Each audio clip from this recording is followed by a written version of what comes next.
Há temas que a sociedade empurra para o canto, como se falar sobre eles fosse perigoso demais. A sexualidade é um deles. E talvez por isso carregue tanto peso, culpa e confusão. É uma força natural, mas que ao longo do tempo foi coberta por camadas de medo, vergonha e moralismo.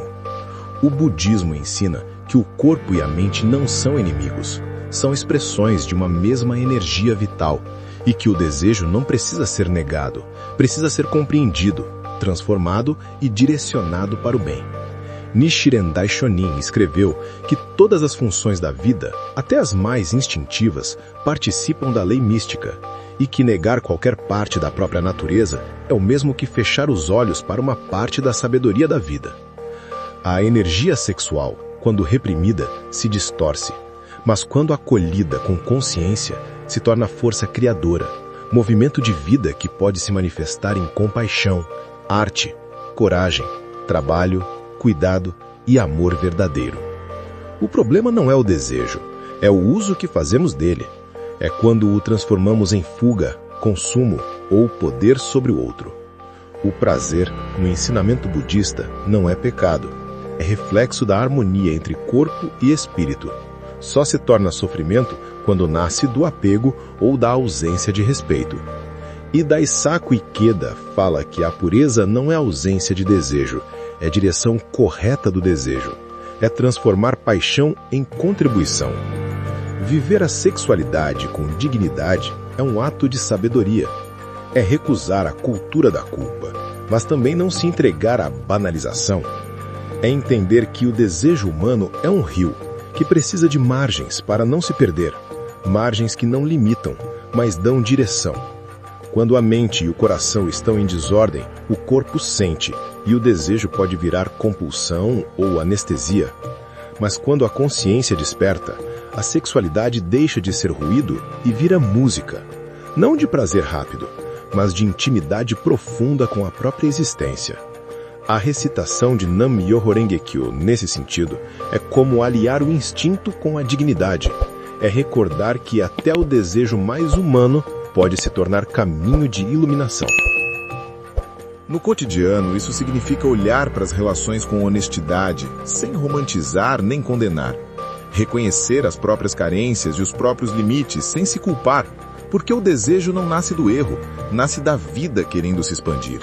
E o que o budismo propõe é aprender a expandir com consciência, sem ferir e sem se perder. Daisaku Ikeda explica que o amor maduro é aquele que deseja o bem do outro tanto quanto o próprio. E isso começa no respeito, na escuta e na verdade. Não há despertar espiritual que negue o corpo, porque o corpo é o templo onde a sabedoria se manifesta. E negar o próprio corpo é como recusar o altar da própria vida. Nichiren Daishonin escreveu que o desejo é iluminação, e que não há nada a ser apagado, apenas transformado. Cada emoção, cada impulso, cada paixão pode ser polida até revelar sua natureza mais elevada. A energia que se manifesta como desejo é a mesma que cria obras, que sustenta lares, que move mundos. O erro está em confundir liberdade com descuido e culpa com virtude.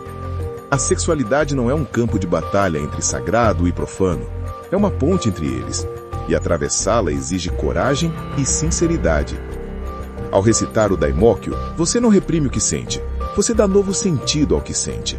É como transformar a força bruta da água em energia que ilumina. Cada pessoa pode decidir o que fazer com a própria chama. Usá-la para queimar ou para aquecer. E o que define isso é a intenção que a guia. Numa época em que o corpo virou produto e o amor virou performance, recuperar o sentido espiritual da sexualidade é um ato de resistência.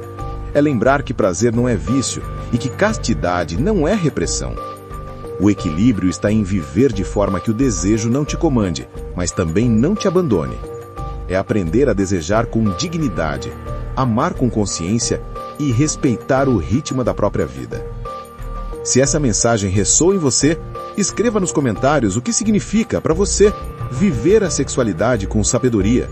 E compartilhe este vídeo com alguém que precisa lembrar que espiritualidade e corpo não são opostos, são a mesma vida em dois gestos do mesmo amor. E E se inscreva para continuar acendendo essa conversa que o mundo tanto evita, mas que, quando iluminada, cura.